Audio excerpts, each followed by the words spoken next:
Here in Kenya, a country with a population of 40 million plus, statistically, 1 in 4 of us suffer from some sort of mental health issue. They range from mild to severe. But because of the taboo, it's often ignored, swept under the rug, or dealt with internally by the individual or within the family unit. Mental health treatment often happens quietly, away from the eyes of the outside world. Solitude, for the sake of the patient, their families, and the general public.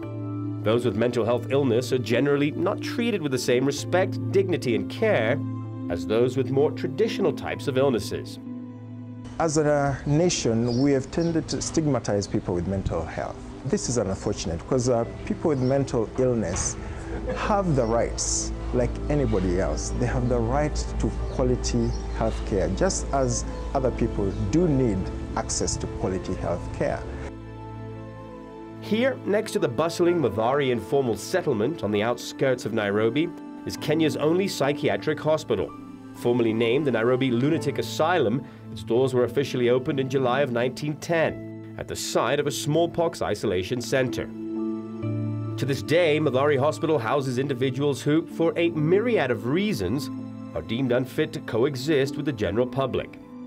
More than 100 years has passed since it was built, and like any structure made of brick and mortar, time has taken its toll on the Mathari Teaching and Referral Hospital. The cracks on the walls, the failing plumbing, the stains on the floor, all of this show a medical facility that has done its best to withstand the test of time. And like the patients that come here, it also shows a hospital that was in dire need of rehabilitation. As we celebrate 50 years of independence, it is the ideal time to reflect on what we've achieved as a country and what more we can do to improve the lives of our citizens.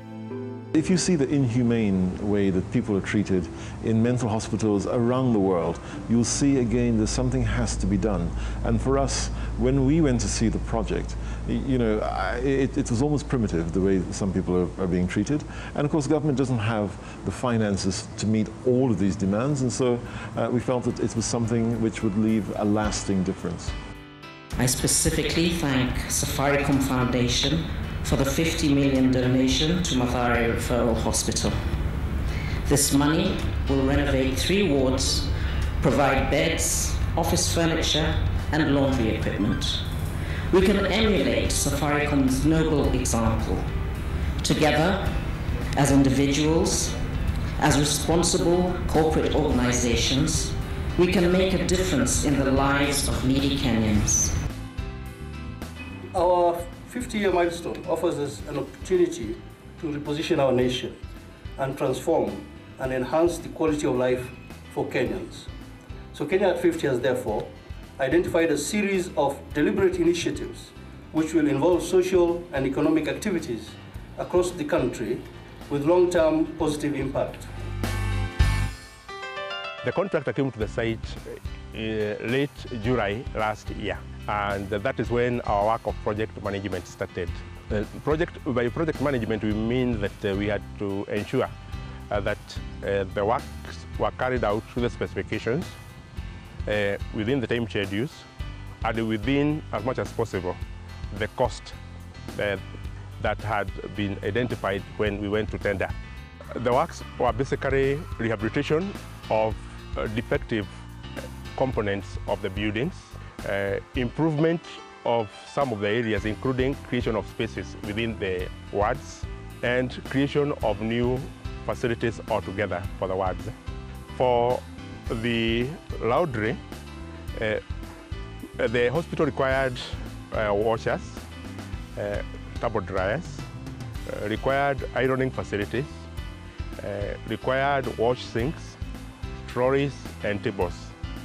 I know that with the improved renovations, the improved ambience as you walk into the hospital, you know, it instills like confidence not only in our staff, but even for the people who are coming here, to know that we are well taken care of, and we're also taking good care of our patients. So I think with time, we are going to see improvements in terms of, you know, lowering stigma and reaching out to the public to show them what we are doing. This was not just about a lick of paint on the walls or repairing old and defunct plumbing.